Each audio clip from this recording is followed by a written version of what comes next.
Hello दोस्तों, आज हम लोग अपनी मिलेट्स वाली सीरीज़ को आगे बढ़ा रहे हैं और आज हम लोग बात करेंगे कि हम लोग मिलेट्स क्यों खाना चाहते हैं। कुछ ही दिन पहले मुझे एक किताब मिली जो कि कर्नाटका की गवर्नमेंट ने पब्लिश करी हुई थी। उसका नाम था हिस्ट्री ऑफ मिलेट्स। तो उस बुक से मुझे पता चला कि ये जो मिलेट्स हैं ये एज ओल्ड हैं। ये कोई ऐसी चीज़ नहीं है कि जो बड़ी न्यू हम लोगों को इंट्रोड्यूस की गई है। आज से बहुत साल पहले, लगभग 10,000 साल पहले हमारे पुरखे मिलेट्स ही खाते थे। इंडिया में नहीं, चाइना, कोरिया, यूएसए, जापान, सब जगह मिलेट्स ही खाए जाते थे। फिर ग्रीन रेवोल्यूशन आया, उसमें हम लोगों को चावल और गेहूं इंट्रोड्यूस करवाया गया इस नाम पे कि पूरी दुनिया में भूखमरी है, इसकी हम लोग बहुत सारी हाइब्रिड वैरायटीज़ बनाएंगे और हम भूखमरी को मिटाएंगे। उसके बाद फिर मिलेट्स तो कहीं गायब ही हो गए। फिर धीरे धीरे मिलेट्स सिर्फ पक्षियों का खाना, उनको बर्ड्स फीड कहने लगे सब लोग। तो इस तरह से मिलेट्स धीरे धीरे हम लोगों की ज़िंदगी से चले गए। फिर अब जब ये देखा जा रहा है कि पूरी दुनिया में जो क्रॉनिक डिजीज़ हैं, थायराइड, बीपी, डायबिटीज़ और ऑटोइम्यून डिजीज़, ये जिस स्पीड से बढ़ रही हैं, तो जो बड़े बड़े साइंटिस्ट हैं वो यही सोच रहे हैं कि हो क्या रहा है, ऐसा क्या हो रहा है कि जो इतनी बीमारियां हम सब लोगों को लग रही हैं। सो अल्टीमेटली धीरे धीरे ये सारा ब्लेम गेहूं और राइस पे आ रहा है और एक बार फिर मिलेट्स वापस आ रहे हैं। वो मिलेट्स जो एक समय में एक पुअर मैन्स फीड कहा जाते थे और राइस और वीट को एक रिच मैन्स डाइट माना जाता था। सो जो मिलेट्स हैं इनको खाने के क्या फ़ायदे हैं। नंबर 1, जो मिलेट्स हैं वो फाइबर में बहुत रिच है।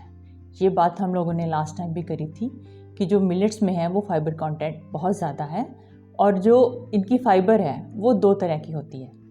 एक फाइबर होती है सॉल्युबल फाइबर जो बॉडी के टॉक्सिन्स को इकट्ठा करती है। उसके बाद होती है जो इनसॉल्युबल फाइबर होती है, वो इन टॉक्सिन को फ्लश आउट करती है। दोस्तों, कोई ग्रेन, कोई अनाज बीमारी बढ़ाएगा या हम लोगों को सूट करेगा, ये कैसे पता चलता है।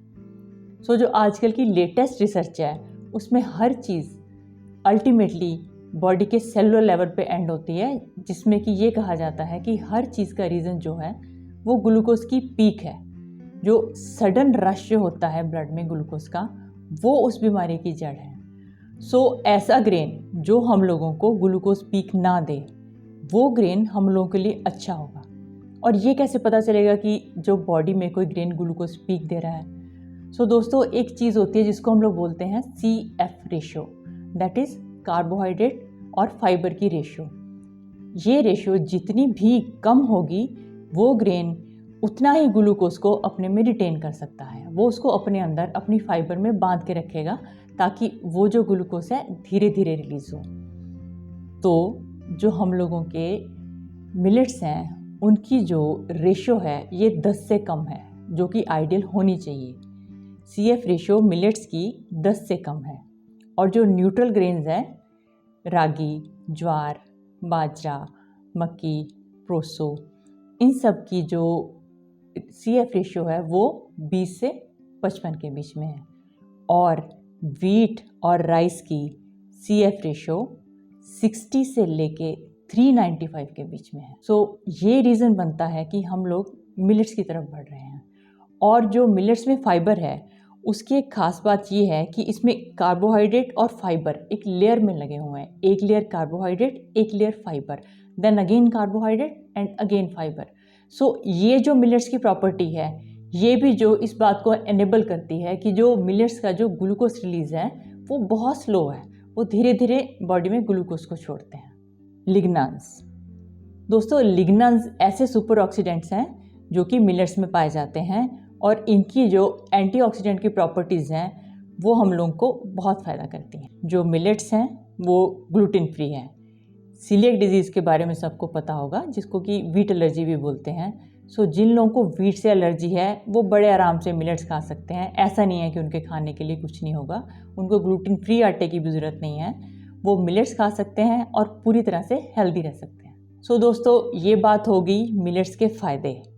और अब मैं आपको इंडिविजुअल मिलेट्स के दो लाइनें बताऊंगी कि इनके क्या फ़ायदे होते हैं। सबसे पहले आ गया फॉक्सटेल मिलेट यानी कि कंगनी। कंगनी जो है इसका जो मेन एक्शन होता है वो होता है नर्वस सिस्टम पे और लंग्स पे।